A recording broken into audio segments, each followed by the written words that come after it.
Perfect, perfect, perfect.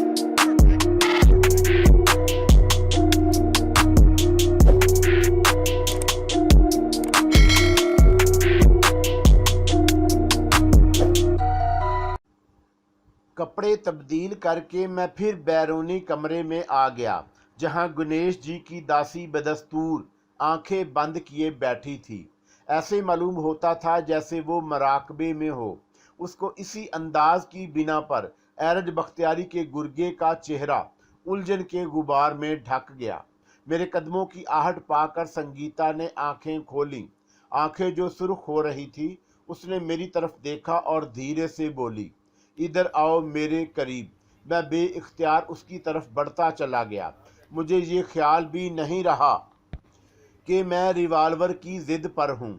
एरज Bakhtiari का वो गुर्गा जो मेरे साथ दूसरे कमरे में गया था, बैरूनी दरवाजे के करीब अपने साथी के पास जाकर खड़ा हुआ। दोनों के चेहरों पर अब जल्लाहट के आसार पैदा हो गए, लेकिन जल्लाहट के साथ ही उनकी आंखों में दिलचस्पी की झलक भी थी, जैसे वो ये जानना चाहते हों कि गणेश जी की दासी मुझे करीब बुलाकर क्या कहना चाहती है। जब मैं संगीता के करीब पहुंच गया तो उसने अपनी आंखें मेरे चेहरे से हटा लीं और उन दोनों की तरफ देखने लगी। तुम लोगों ने बहुत देर कर दी, उसने आहिस्ता से कहा। क्या मतलब? वो दोनों बीक वक्त बोले। मैंने कहा था कि मैं सोहराब के अगवा का मंजर नहीं देखना चाहती, लेकिन आखिर में कब तक अपनी आंखें बंद किए बैठी रहूं? तुम कहना क्या चाहती हो? यही कि अब मैं आंखें खोल चुकी हूं, इसलिए तुम सोहराब को यहाँ से नहीं ले जा सकते। मालूम होता है कि तुम खुद ही अपनी शामत को आवाज़ देना चाहती हो। एक गुर्गे ने गुर्रा कर कहा। मैं तुम्हें बता दूंगा कि हमारे आका तुम जैसी गुदराए हुए बदन की औरतों को बहुत पसंद करते हैं। क्या तुम उसकी ख्वाबगाह की जीनत बनना चाहती हो? मुझे अपनी ख्वाबगाह की जीनत बनाने वाला अभी इस दुनिया में नहीं आया, संगीता तैश में आकर बोली। बेहतर होगा कि तुम दोनों फौरन यहाँ से दफा हो जाओ। कहीं ऐसा ना हो कि तुम दोनों के लिए मौत अपनी आगोश वाह कर दे। हमें अब फजूल बातों में वक़्त ज़ाया नहीं करना चाहिए, एक गुर्गे ने दूसरे से कहा और फिर तहकमाना अंदाज में बोला, ए तुम इधर आओ, ज़रा अपने रिवाल्वर की तरफ देखो। संगीता बोली। उन दोनों की नज़रें बेइख्तियार अपने रिवाल्वर की तरफ गईं। मैंने भी उनकी तरफ देखा और फिर एक नाकाबिले यकीन मंजर दिखाई दिया। उन दोनों के रिवाल्वर यकायक अंगारों की तरह दहक उठे। ऐसे मालूम होता था जैसे लोहे की भट्टी में तपा कर निकला गया हो। उन दोनों के मुंह से चीखें निकल गई और उन्होंने बौखला कर रिवाल्वर फेंक दिए। शदीद तरीन अजियत उनके चेहरे मसक कर दिए थे। बस अब दफ़ा हो जाओ, गणेश जी की दासी ने हाथ हिलाकर कहा, वरना तुम्हारे ये रिवाल्वर सांप भी बन सकते हैं, ऐसे सांप जो तुम्हें डस लेंगे। उन दोनों ने खौफजदा नज़रों से संगीता की तरफ देखा। अजियत और खौफ से उनके चेहरे बिगड़ कर रह गए। उनकी आंखों से साफ जाहिर था कि उन्होंने संगीता को एक खौफनाक शैतानी कुव्वत की हैसियत से तस्लीम कर लिया है। दफतन वो पलटे और तेजी से दरवाज़ा खोलकर बाहर की तरफ भाग गए। मैंने बुखलाकर संगीता की तरफ देखा, जिसके होंठों पर एक आसूदा सी मुस्कुराहट खेल रही थी। दरवाज़ा बंद कर लो, उसने आहिस्ता से कहा। दरवाज़ा बंद करना इसलिए ज़रूरी था कि राहदारी से गुजरते हुए किसी शख्स की नज़रें हम पर ना पड़ जाएं। मैंने झपट कर दरवाज़ा बंद कर दिया और उससे अपनी पीठ लगाकर इस तरह हाँपने लगा जैसे ये सारा हंगामा करने के लिए मुझे अपनी पूरी ताकत सिर्फ करनी पड़ी हो। दरवाजे पर खड़े रहने की कोई ज़रूरत नहीं, संगीता ने मुस्कुराकर कहा। मैं मुतशक्कराना नज़रों से उसकी तरफ देखता हुआ आगे बढ़ा और फिर मैंने अपने दोनों हाथ से उसका दायां हाथ थाम लिया। मैं जज्बात से मगलूब हुआ जा रहा था। मैंने रुंधी हुई आवाज़ में कहा, मैं किस ज़ुबान से तुम्हारा शुक्रिया अदा करूं? तुमने इस वक्त हालात के इस छिपड़े का रुख बदल दिया है जो मेरे वजूद पर पड़ने वाला था। वो कुछ नहीं बोली, बस मुस्कुराती रही। اس کا ہاتھ بدستور میرے ہاتھوں میں رہا، وہ خوبصورت گداز ہاتھ جسے چومنے کی آرزو کی جا سکتی تھی، وہ نرم گرم ہاتھ جسے تھامنے کی لوگ تمنا کر سکتے تھے۔ اگر عمر خیام نے اس ہاتھ کو دیکھ لیا ہوتا تو اس کی سینکڑوں رباعیات کا موضوع ہاتھ ہی ہوتا۔ اس وقت میں نے آرزو کی کہ گزرتے ہوئے وہ لمحے ساقط ہو جائیں اور میں اسی طرح اس کا ہاتھ اپنے ہاتھوں میں لیے کھڑا رہوں۔ ایک عجیب سی بہک، ایک ناقابل بیان سکون اور ایک مستی سے میرے وجود پر چھاتی جا رہی تھی۔ چند لمحے بعد جب اس نے اپنا ہاتھ چھڑانے کی کوشش کی تو میں چونکا۔ نہیں نہیں، اس ہاتھ کو مجھ سے جدا نہ کرو، میں نے بارگاہ حسن میں کسی فقیر کی طرح صدا لگائی جو صدائے بحر صحرا ثابت ہوئی۔ اس نے اپنا ہاتھ کھینچ لیا اور میں نے اس ہاتھ کو اپنے ہاتھ سے جدا ہوتے ہوئے بڑی حسرت سے دیکھا۔ کچھ عجیب سی کیفیت تھی میری، کیا تم بھول گئے کہ ابھی یہاں کیا ہو چکا ہے؟ اس کے ٹوکنے پر میں چونکا، مخمور کن لہروں میں ہچکولے کھاتا ہوا میرا وجود اس طرح ابھرا جیسے کسی غیر مرئی طاقت نے مجھے اوپر اچھال دیا ہو۔ وہ باتیں جو میں نے ذرا دیر کے لیے فراموش کر دی تھیں مجھے پھر یاد آ گئیں۔ مجھے ان دونوں ریوالوروں کا خیال آیا جن کو میں نے انگاروں کی طرح دہکتے ہوئے دیکھا تھا۔ میں نے تیزی سے مڑ کر اس کی طرف دیکھا جہاں ان دونوں نے ریوالور پھینکے تھے۔ انہیں اب بھی دہکتا ہوا ہونا چاہیے تھا، لیکن میں نے انہیں عام حالت میں دیکھا۔ انگاروں کی طرح دہکتے ہوئے لوہے کا اتنی جلدی ٹھنڈے ہو جانا ناممکن بات تھی۔ یہ کیا میرے منہ سے نکلا، اور پھر میں نے استفاہیہ نظروں سے سنگیتا کی طرف دیکھا۔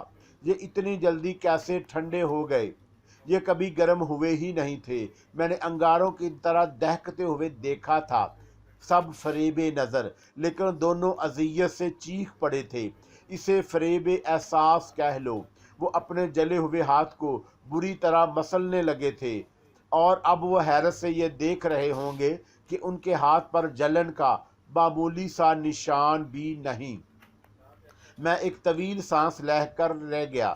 اس میں کوئی شبہ نہیں کہ وہ سنگیتا کی ماورائی طاقت کا ایک ادنا سا کرشمہ تھا۔ میں چند لمحے سوچتا رہا اور پھر بھرائی ہوئی آواز میں بولا، وہ دونوں ایرج بختیاری کو فون پر اس صورتحال سے آگاہ کریں گے، اور پھر شاید میرا وہ ناجائز باپ جھلا کر پولیس کو میرے بارے میں اطلاع دے۔ پولیس میری تلاش میں تو یقیناً ہوگی۔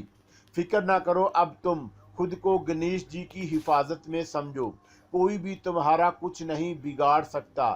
مگر میرا مطلب ہے، تم کو آخر کیا ضرورت ہے کہ تم میرے معاملے سے الجھ کر پریشانی مول لو؟ اس نے میرا فکرہ مکمل کیا۔ یہی کہنا چاہتے ہو نا؟ سنگیتا کی آنکھوں میں عجیب سی چمک ابھری، اور پھر اس نے کہا، میں تم کو اپنے ساتھ ہندوستان لے جاؤں گی، تم مجھے اچھے لگے ہو۔ یہ جملہ اس نے اتنی بے باکی اور اتنی صفائی سے کہہ دیا کہ میں دم بخود رہ گیا۔ فوراً ہی وہ پھر بولی، لیکن میری اس بات سے تم وہ نتیجہ اخذ نہ کرنا جو عام قسم کے مرد اخذ کرتے ہیں۔ میں تمہیں بتا دوں کہ سنگیتا عام قسم کی عورتوں سے بہت مختلف ہے۔ میں خود اپنے جذبات سے کھیل سکتی ہوں، لیکن جذبات مجھ سے نہیں کھیل سکتے۔ بڑا عجیب سا فکرہ کہا تھا اس نے۔ میں اس فکرے کی گہرائی میں کھو گیا۔ تم نے ابھی ناشتہ بھی نہیں کیا، اس لیے اب میں چلتی ہوں۔ تم اطمینان سے تیار ہو کر ناشتہ کرو اور پھر جس طرح چاہو وقت گزارو، سیر سپاٹے کرتے پھرو یا کمرے ہی میں بستر پر لیٹ کر کتابوں سے جی بہلاؤ۔ پولیس کی طرف سے بالکل پریشان مت ہونا، اگر پولیس آئی تو اسے منہ کی کھانا پڑے گی۔ رہ گئے ایرج بختیاری کے وہ دونوں گرگے تو ان کا ذکر ہی بیکار ہے۔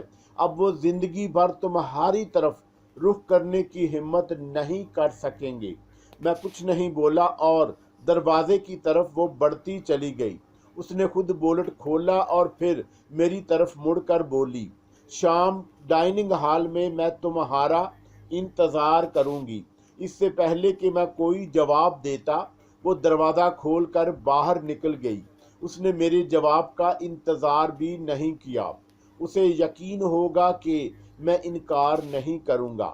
وہ جا چکی تھی، لیکن کمرے میں اس کے وجود کی مہک اب بھی موجود تھی۔ میں نے کئی لمبی لمبی سانسیں لیں اور پھر چونک کر دروازے کی طرف قدم بڑھایا۔ میں بولٹ لگا دینا چاہتا تھا۔ دروازہ بند کر کے میں چھوٹے چھوٹے قدم اٹھاتا غسل خانے کی طرف بڑھا۔ اس وقت مجھے اپنی چال ایسی محسوس ہو رہی تھی جیسے میں خواب میں چل رہا ہوں۔ غسل خانے میں داخل ہو کر میں نے کپڑے اتارے اور باتھ ٹب میں لیٹ گیا۔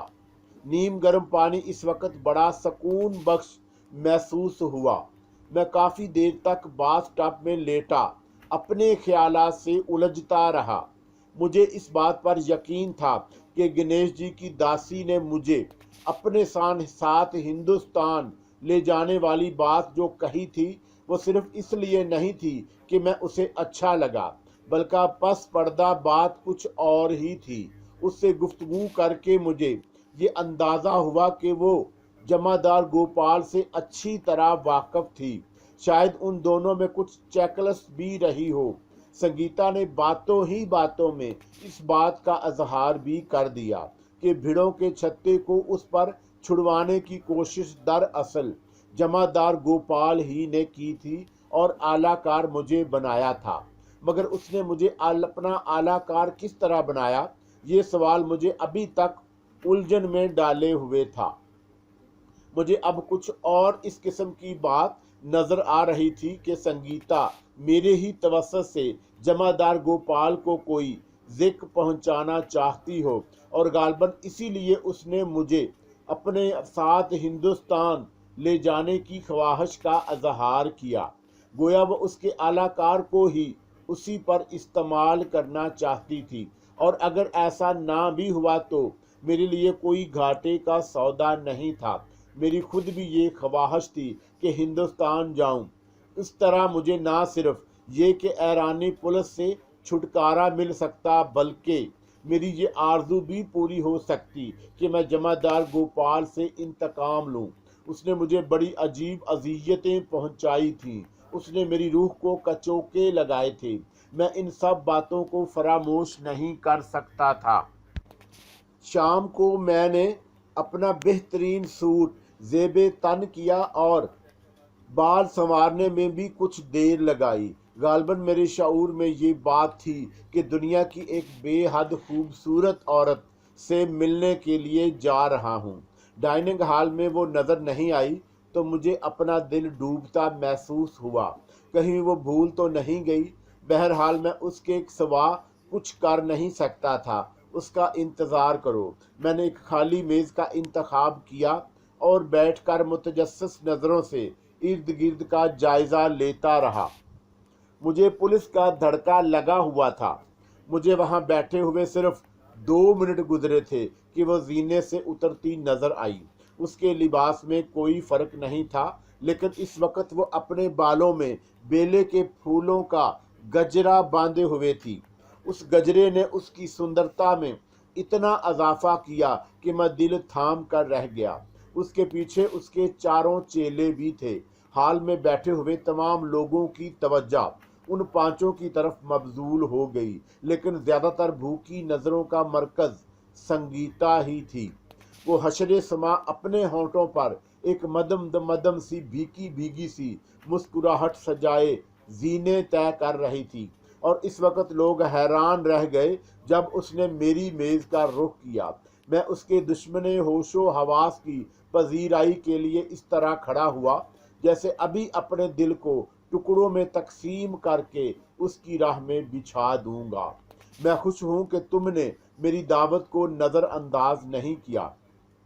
نظر انداز کی جانے والی باتیں ذرا مختلف ہوتی ہیں، میں نے والہانہ انداز میں جواب دیا۔ ہم سب کرسیوں پر بیٹھ چکے تھے۔ سنگیتا نے اپنے چیلوں سے میرا تعارف کرایا۔ تم آج سارا دن کمرے سے کیوں نہیں نکلے؟ گویا وہ اس بات سے واقف تھی۔ تمہیں پولیس کا دھڑکا لگا ہوا تھا، اس نے جواب دیا، حالانکہ میں اس کے باوجود بھی خوف زدہ تھا۔ मैंने उसकी बात काट दी। वो हंस पड़ी। फिर उसने हाल के दीवार गिर घड़ी की तरफ देखा और बोली, चंद मिनट बाद हम यहाँ से रवाना हो जाएंगे। ये जुमला मुझे बहुत शाख गुजरा। अगर इतनी सी देर की बात थी तो बुलाने की ज़रूरत ही क्या थी। ये तो ऐसा ही था जैसे पानी दिखाकर प्यास और भड़का दी जाए। मैंने शाकी नज़रों से उसकी तरफ देखा। तुम गलत समझे, उसने खफीफ सी मुस्कुराहट के साथ कहा। हम अभी एक दूसरे से जुदा नहीं होंगे। क्या मतलब? मैं तेजी से बोला। तुम भी हमारे साथ चलोगे? कहाँ? मैंने बेसाख्ता पूछा। हिंदुस्तानी सफारत खाने, उसने जवाब दिया। ईरान में हिंदुस्तानी सफ़ीर की बीवी मेरी बचपन की दोस्त है। आज वो अपनी शादी की सालगिरह मना रही है। उसने मुझे ख़ास तौर से मदऊ किया था। मैं यहाँ 2 रोज़ से हूँ, लेकिन मैंने उसे अपनी आमद की इत्तला भी अभी आधे घंटे पहले टेलीफोन पर दी है। उसका सेक्रेटरी हमें लेने के लिए आता ही होगा। उसी वक्त एक वेटर हमारे करीब आ खड़ा हुआ। कुछ नहीं, संगीता ने उससे कहा, हमें किसी चीज़ की ख्वाहिश नहीं। 1 मिनट में हम यहाँ से रवाना होने वाले हैं। बस किसी का इंतज़ार है। वेटर ने मुअद्दबाना अंदाज में सर हिलाया और वापस चला गया। क्या ये मुनासिब होगा? मैंने संगीता से कहा। चौंका मैं वहाँ मदऊ नहीं हूँ, इसलिए उसकी परवाह मत करो। संगीता मेरी बात काटती हुई बोली, तुम देखोगे कि अनीता तुम्हारी इसी तरह आओ भगत करेगी जिस तरह मेरी आओ भगत करेगी। हम तुम अपने दिल में चोर लिए रहो तो दूसरी बात है। हाँ, इससे पहले कि मैं मजीद कुछ कहता, मेरी नज़रें एक ऐसे आदमी पर पड़ी जो सीधा हमारी तरफ बढ़ता चला आ रहा था। नमस्ते संगीता देवी, वो करीब आकर बोला। शरी रंजन, संगीता के मुंह से निकलने वाले ये दोनों लफ्ज़ तो मेरी समझ में आ गए, लेकिन पर उसने क्या कहा वो मेरी समझ से बाहर था। वो ठीठ संकृत बोल रही थी और नरिंजन भी इसी जबान में बात कर रहा था। ज़रा देर बाद अचानक संगीता चौंकी और उसने मेरी तरफ देखकर फारसी में कहा, माफ़ करना राहील, दरअसल शरी नरिंजन को फारसी नहीं आती। खैर, अब हम अंग्रेज़ी में गुफ्तगू करेंगे। उस वक़्त हैरत से मेरी आंखें उबल पड़ीं जब संगीता ने बड़ी शस्ता अंग्रेज़ी में शरी नरिंजन से मेरा तारुफ कराया। नरिंजन का अनीता का सेक्रेटरी था। मुझे हैरत ज़्यादा देखकर संगीता हंस पड़ी और फिर बोली, तुमको मेरी अंग्रेज़ी दानी पर हैरत हो रही है, क्यों? यही बात है ना? मैं तुम्हें बताऊं कि मैंने ऑक्सफोर्ड में तालीम हासिल की है। इस बात पर मुझे हैरत से बेहोश हो जाना चाहिए था। मैंने हिंदू दासियों वगैरह के मुतल्लक बहुत कुछ पढ़ा था, लेकिन ये बात कभी मेरे मताले में नहीं आई कि कोई हिंदू दासी आला तालीम याफ्ता भी हो। बादल मशरकीन था इन दोनों बातों में। मिस्टर नरंजन, संगीता बोली, दरअसल प्रिंस राहील मेरे लिए नए दोस्त बने हैं, इसलिए मेरे बारे में कुछ ज़्यादा नहीं जानते। नरिंजन ने मुस्कुराकर अपने सर को खफीफ सी जुम्बश दी और फिर बोला, मेरा ख्याल है अब हमें देर नहीं करनी चाहिए। हाँ चलो। संगीता खड़ी हो गई। फिर मैं उठा और मेरे साथ ही संगीता के चेले भी उठे। वो इस दौरान में भी बिल्कुल खामोश थे। मैंने अब तक उन्हें एक मर्तबा भी बोलते हुए नहीं सुना। ऐसे मालूम होता था जैसे वो गूंगे हों।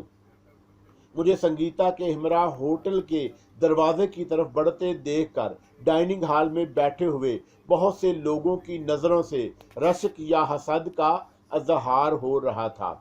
होटल के बाहर एक शानदार सिवक हमारी मुंतज़िर थी। एक बावर्दी ड्राइवर ने हमारे लिए दरवाजे खोले। कार इतनी बड़ी थी कि 7-8 अफराद बड़ी आराम से बैठ सकते थे। कार चल पड़ी। संगीता मेरे पहलू में बैठी हुई थी। मैं अपने जिस्म पर उसके बदन का गुदाज महसूस कर रहा था।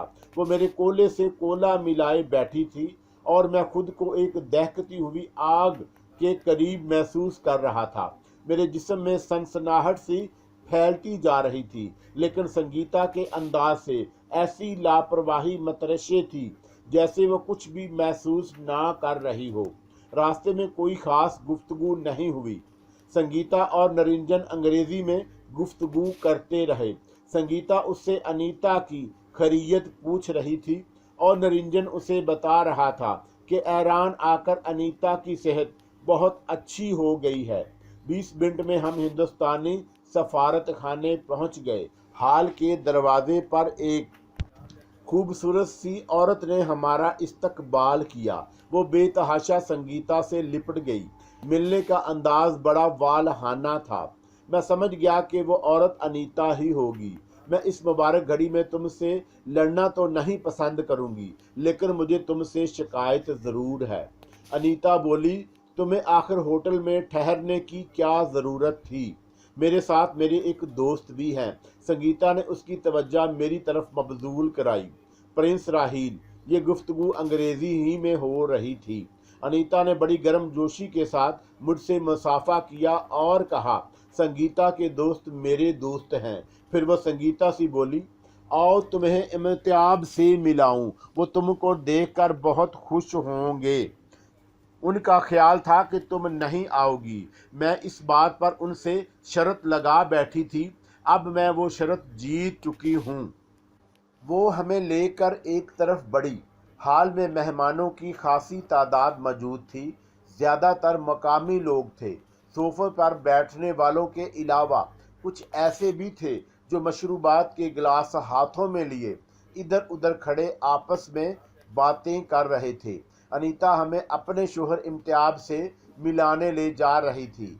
मैं अखबारात में हिंदुस्तानी सफ़ीर का ना सिर्फ ये कि नाम पढ़ चुका था, बल्कि मैंने उसकी तस्वीरें भी देखी थी, इसलिए उसको फौरन ही पहचान गया। वो एक ऊंचे स्टूल पर रखे हुए एक गमले के करीब खड़ा हुआ किसी से हंस हंस कर बातें कर रहा था। जिस शख्स से वो बातें कर रहा था उसे देखकर मेरे पैरों तले ज़मीन निकल गई। मेरे सानो गमान में भी नहीं था कि एरज बख्तियारी से इस अंदाज में मिड भीड़ हो सकती है। मेरे कदम यकलख्त इस तरह रुक गए जैसे पत्थर के बन गए हों। मुझे रुकता देखकर संगीता को भी रुकना पड़ा, लेकिन अनीता तेजी से आगे बढ़ती गई। शायद वो अपने शोहर को ये बताने के लिए बेचैन थी कि वो शर्त जीत चुकी है। क्या हुआ? संगीता हैरत से बोली।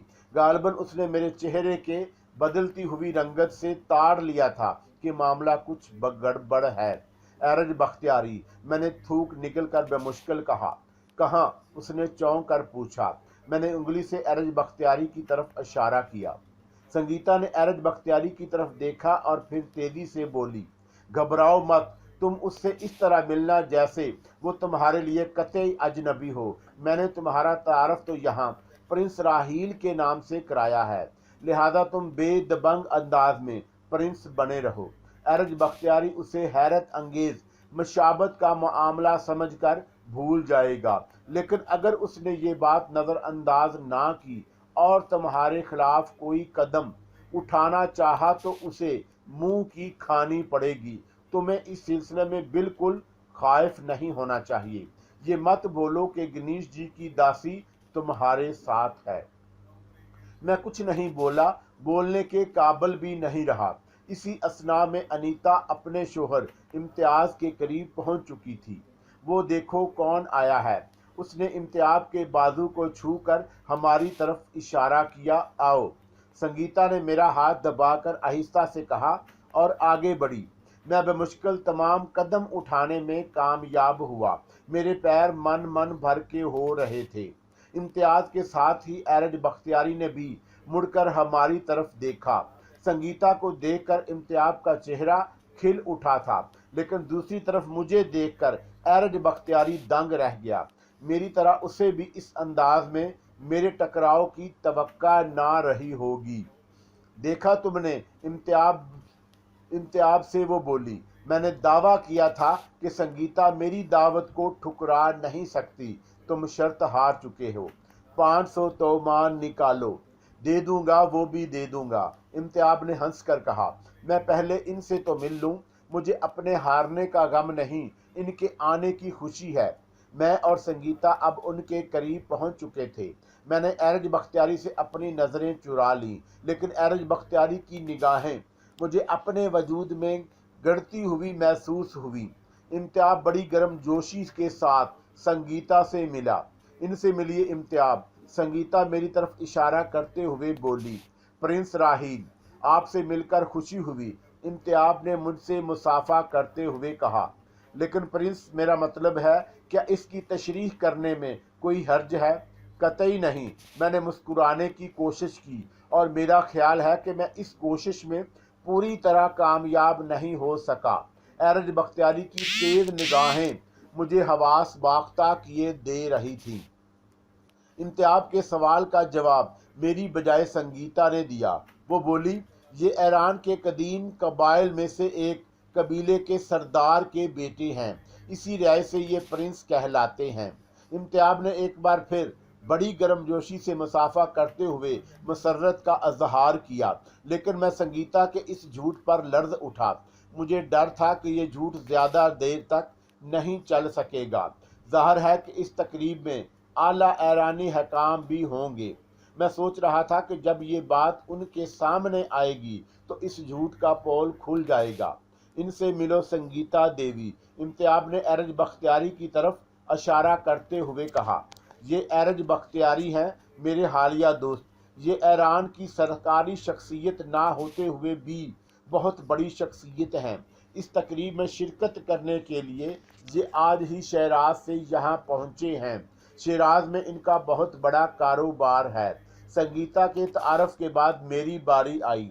एरज बख्तियारी से मुसाफा करते हुए मेरे हाथ में खफीफ सी लर्जिश मौजूद थी। आपसे मिलकर खुशी हुई, मैं बेमुश्किल कह सका।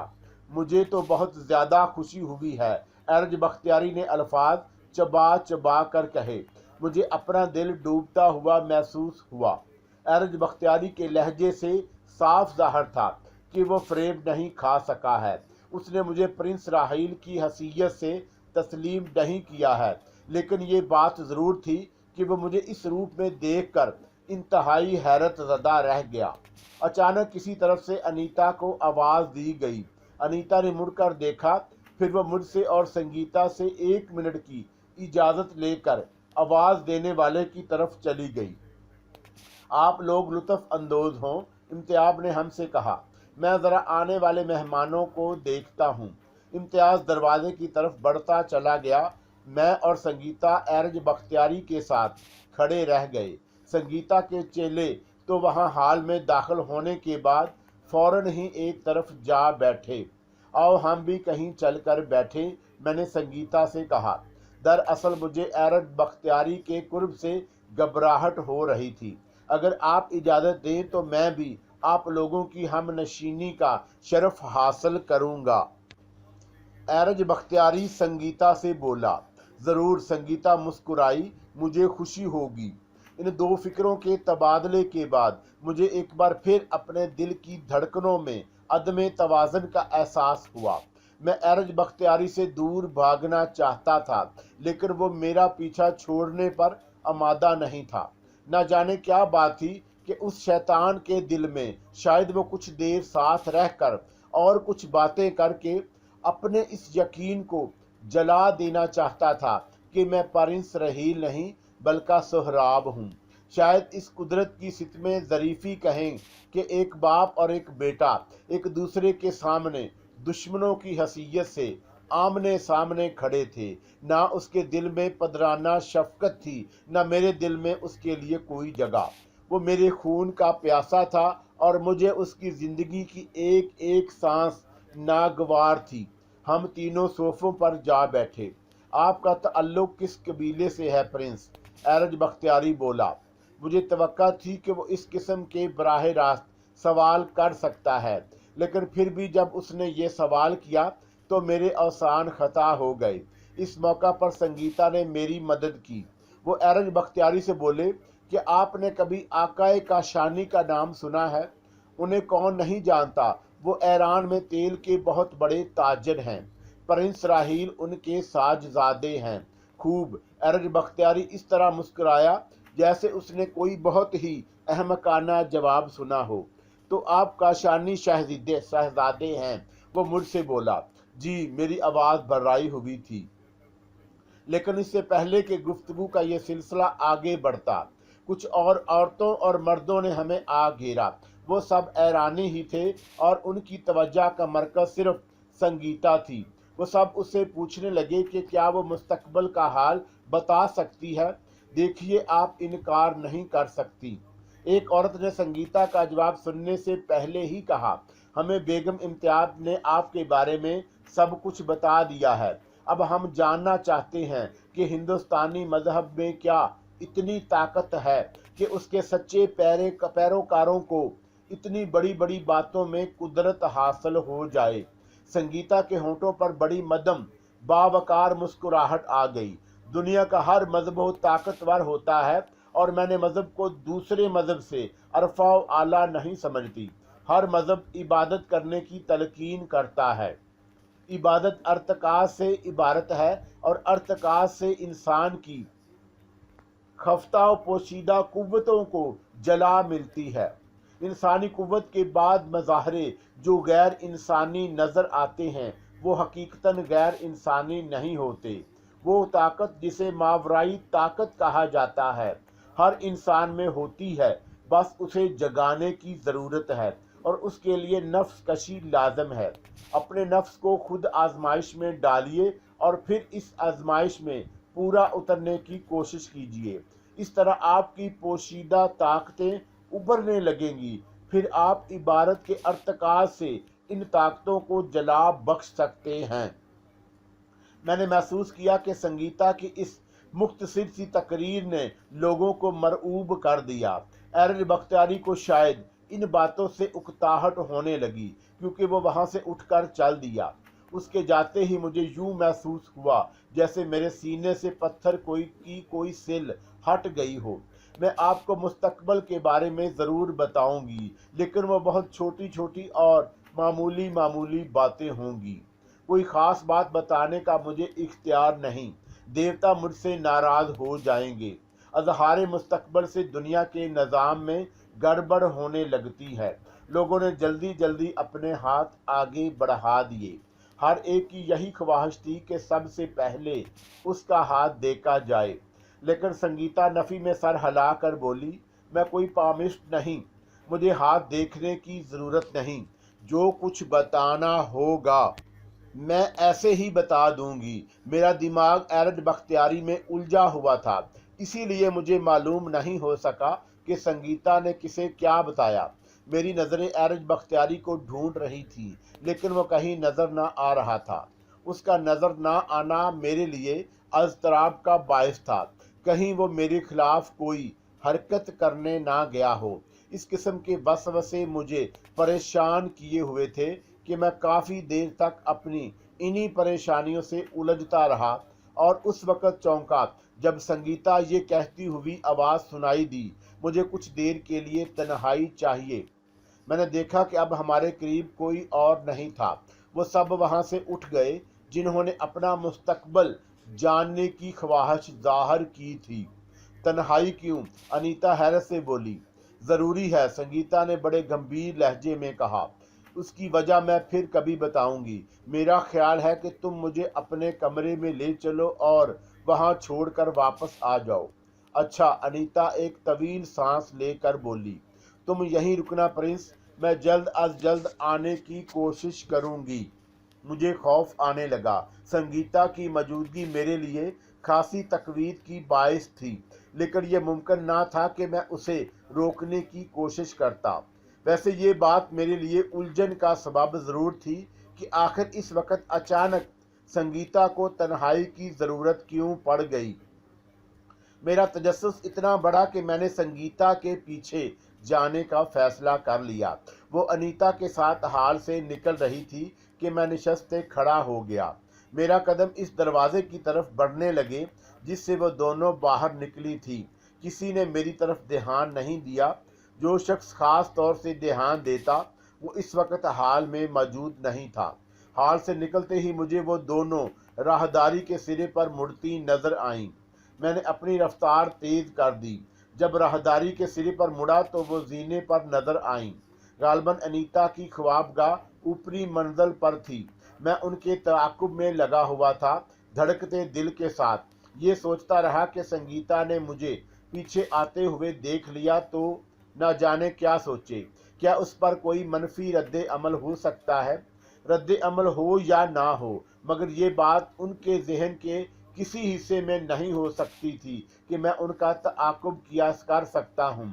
इसलिए दोनों में से किसी ने भी पलटकर एक बार भी नहीं देखा और मेरा तआक़ुब आखिर तक कामयाबी से जारी रहा। अनीता ने संगीता को पहली मंजिल के एक कमरे में ले जाकर छोड़ा। चौका अनीता इसी रास्ते से वापस लौटी थी, इसीलिए मैं एक स्टोर नुमा कमरे में छुप गया जो जीने के करीब ही था। मैं एक दरज से बाहर झांकता रहा, लेकिन अगर ना झांकता तो भी मुझे कदमों की आहट से पता चल जाता कि अनीता वापस जा चुकी है या नहीं।